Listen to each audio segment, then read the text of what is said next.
अस्सलामु अलैकुम everyone, welcome back to Khanam's food. आज मैं अपने किचन में दो बहुत ही टेस्टी और क्रिस्पी स्नैक्स तैयार कर रही हूँ, चिकन पोटैटो बॉल्स और चिकन पोटैटो समोसे।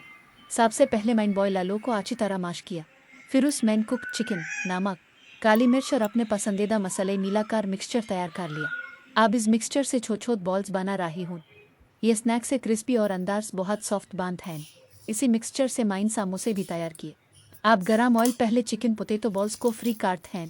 देखिए कितना ब्यूटीफुल गोल्डन कोला आ गया है। दोनों स्नैक्स तैयार हैं। चिकन पोटैटो बॉल्स और चिकन पोटैटो समोसे देखने में भी बहुत डिलीशियस लग रहा है और चाय के साथ इनका टेस्ट और भी ज़बरदस्त होता है। अगर आपको मेरी आज की किचन ब्लॉग पसंद आई तो वीडियो को लाइक करें, चैनल को सब्सक्राइब करें। अल्लाह हाफिज़, मिलते हैं अगली टेस्टी वीडियो में।